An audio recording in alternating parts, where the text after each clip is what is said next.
Suppose this is the leaf. आपको outer cover leaf का green नजर आता है।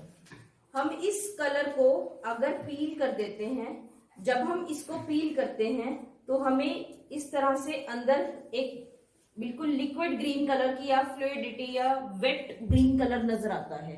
लीफ के ऊपर और लीफ के नीचे एक कवर प्रेजेंट होता है जो लीफ को प्रोटेक्ट कर रहा होता है और थोड़ा सा हार्ड होता है। जब हम उस कवर को हटा देते हैं, या आपने कभी लीफ को बीच में से भी टीयर करके देखा हो तो इंटरनली आपको कुछ वेट नजर आता है।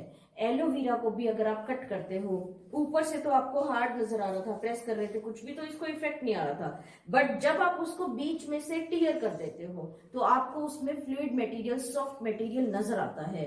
तो लीफ के ऊपर और नीचे कवर प्रेजेंट होता है, ये कवर हार्ड होता है और लीफ को प्रोटेक्ट करता है। ठीक है, आपको लीफ के बीच में एक वेन नजर आती है। जब भी आप बचपन से डायग्राम बनाते हो तो एक मेन वेन बीच में बनाते हो, विच इज वेस्क्यूलर टिश्यू।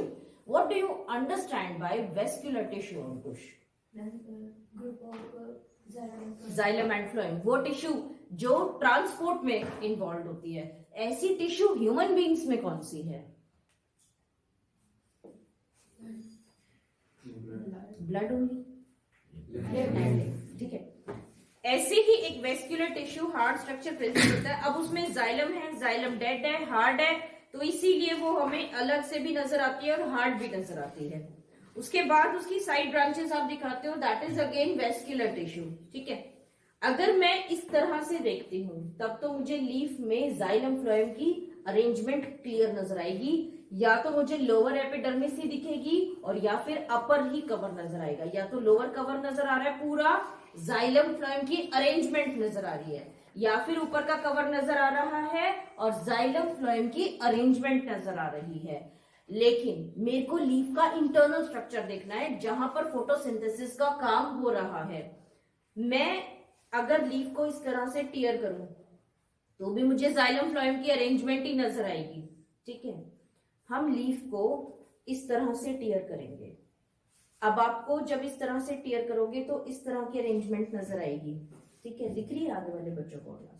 अब इसमें अपर एपिडर्मिस होगी, लोअर भी नजर आएगी, बीच में पेजेस नजर आ रहे हैं ना, तो बीच में सेल नजर आएंगे आपको।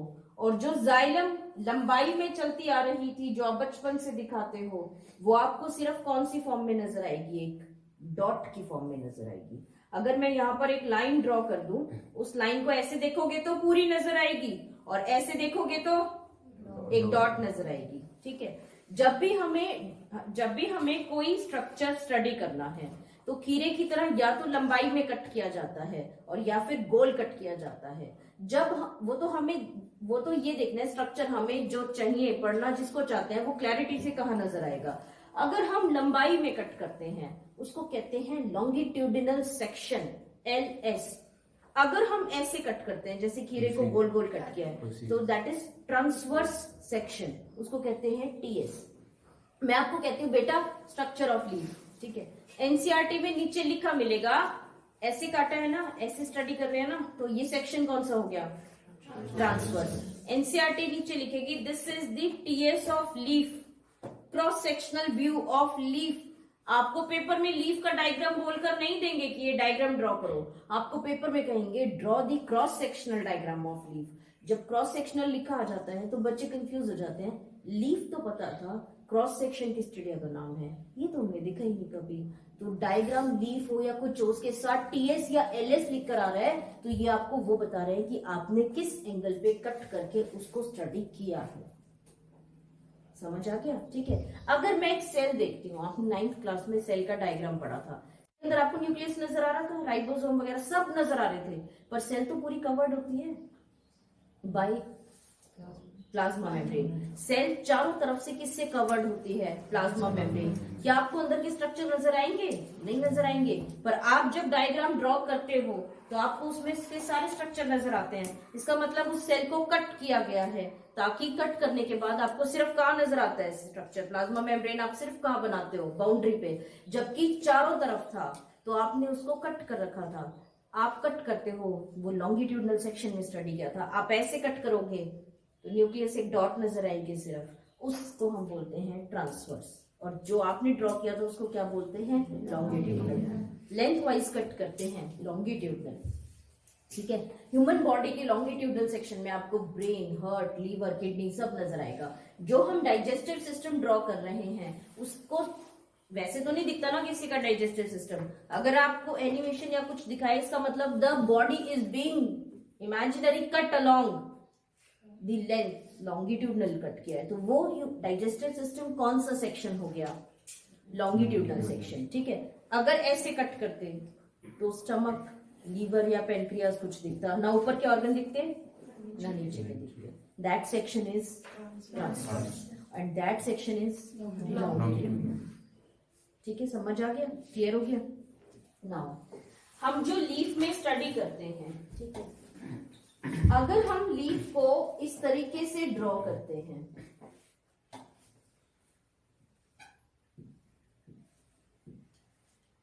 This is the longitudinal section, length wise cut किया।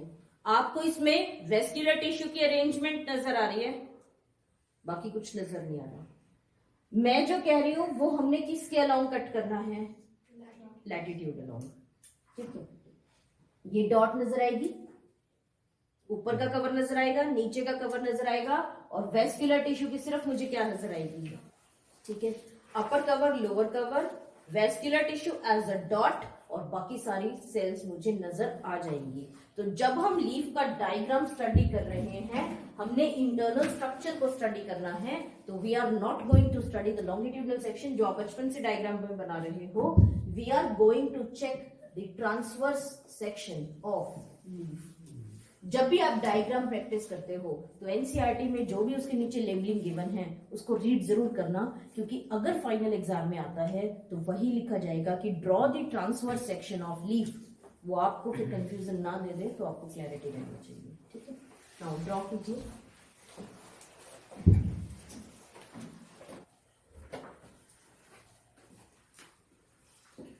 इसमें ना जगह जगह पे स्टोमेटा भी है, ठीक है। ऊपर की सरफेस पे और नीचे की सरफेस पे पोर लाइक स्ट्रक्चर प्रेजेंट होते हैं, जिनको हम क्या कहते हैं, स्टोमेटा, ठीक है। इसकी डिटेल भी करेंगे। यहाँ पर मेरे को है तो बहुत सारे स्ट्रक्चर जो सरफेस पे स्प्रेड हैं, पर मैं जब यहाँ से कट करती हूँ तो मुझे केवल कितने स्टोमेटा नजर आएंगे, 1 और 2। वैसे हंड्रेड्स ऑफ स्टोमेटा लीफ के ऊपर होते हैं, बट जब जिस तरीके से मैंने कट किया है मुझे वहां से 1 या 2 ही स्टोमेटा नजर आएंगी।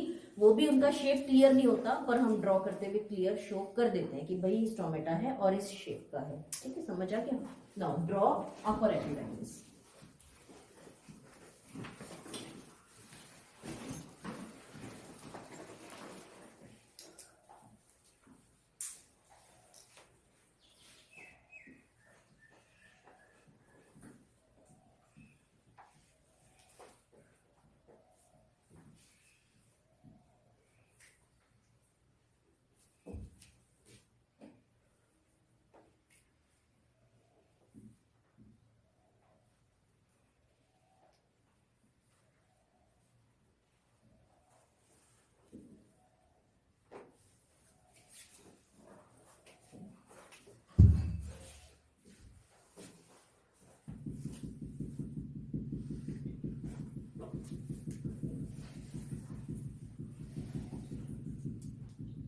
लीफ अपने ऊपर क्या रिलीज करता रहता है टाइम टाइम पे,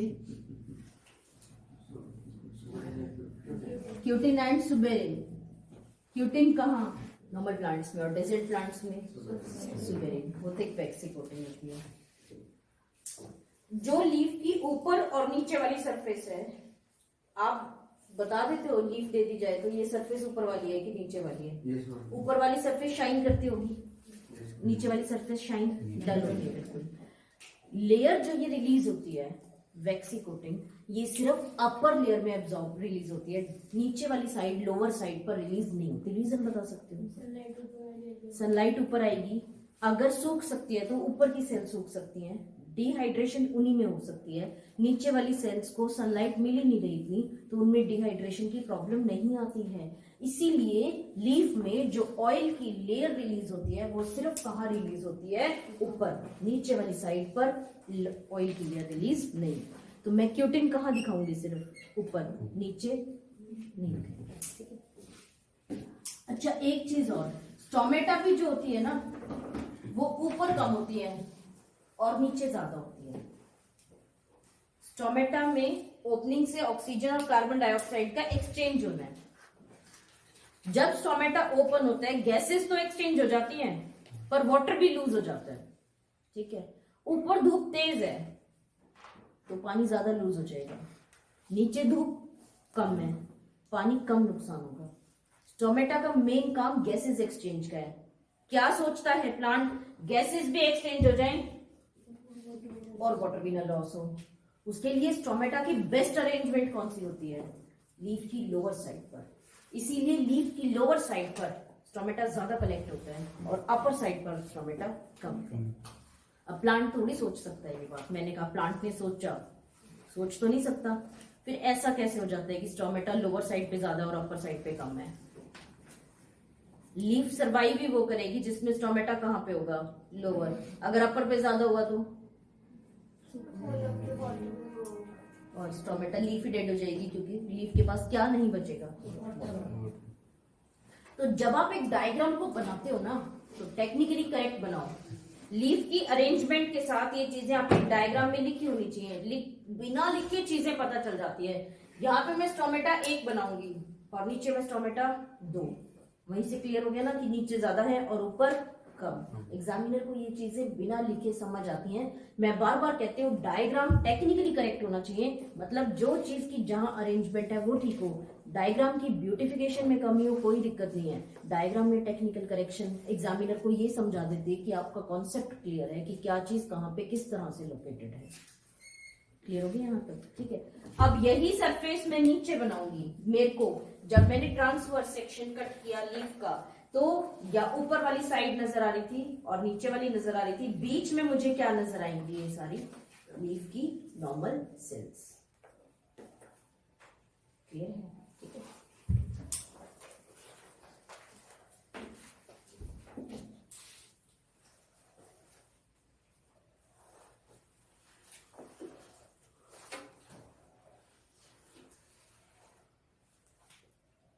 पार्ट स्टोमेटा कितना शो करना है नीचे, 1 और 2 या more than 1।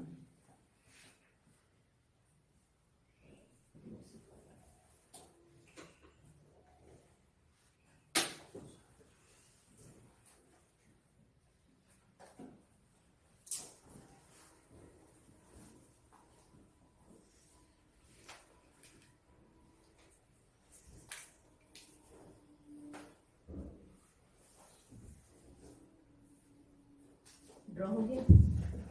This is lower epidermis and this is upper epidermis. जब भी आप डायग्राम ड्रॉ करते हैं तो डायग्राम की लेबलिंग हमेशा वन साइड करनी चाहिए। कभी भी डायग्राम की लेबलिंग को इधर तीर निकाला, इधर तीर निकाला, इधर तीर निकाला, किसी भी बायो के डायग्राम में the technical labelling should be on the one side. You should not label all around the diagram, ठीक है। This is upper epidermis.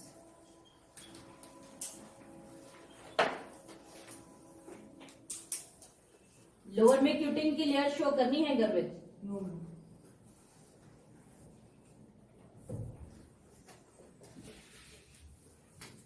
ठीक है।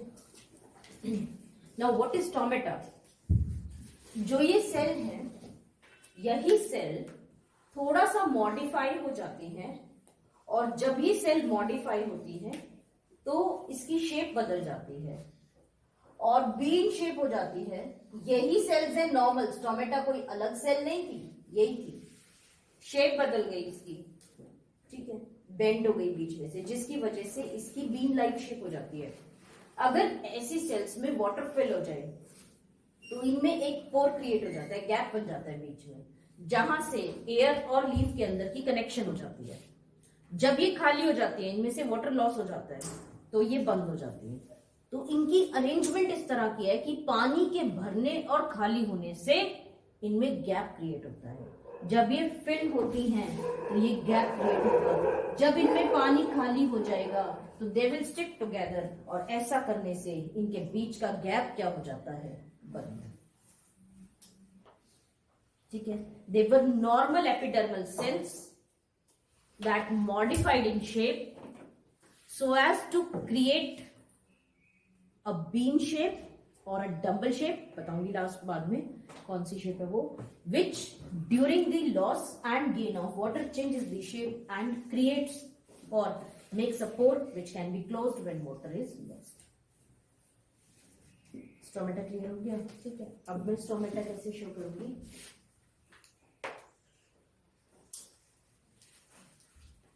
दिस इज ओपन और क्लोज्ड? ओपन है. एक यहाँ पे ओपन शो कर दो और एक कैसा शो कर देंगे? Closed.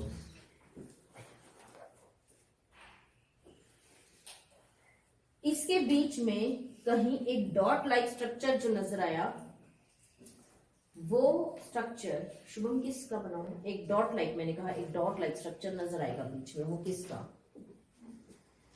Now they have nucleus, vacuole, endoplasmic reticulum, mitochondria, plastid. Plastid is the special organelle that is present in these cells, and plastid contain chlorophyll for the process of photosynthesis. तो हर cell के अंदर ये 2-4 plastids आप show कर देंगे और arrow लगाकर लिख देंगे plastids for the process of photosynthesis. इस प्लास्टिड को जो कार्बन डाइऑक्साइड चाहिए वो कहां से आएगी? स्टोमेटा से. जो वाटर इसकी रिक्वायरमेंट है वो जाइलम से आएगी, रूट से होते हुए जाइलम से इन स्पेसिस में फैल जाएगी. सेल्स के आसपास तो पानी है, इन सेल्स के नीचे होगा पानी, ऊपर नहीं रख सकते नहीं तो इवेपोरेट हो जाएगा. तो हर सेल वाटर और एयर के कांटेक्ट में है. Water and carbon dioxide are necessary for the process of photosynthesis. Plastid इसमें से क्या खींचेगा? सनलाइट. सनलाइट को किसमें चेंज करेगा? हीट एनर्जी में. उसके लिए कार्बन डाइऑक्साइड स्टोमेटा से आएगी और वाटर जाइलम से स्पॉन्जी टिश्यू के आसपास स्प्रेड हो जाएगा. लीफ का ये डायग्राम क्लियर है आप लोगों को?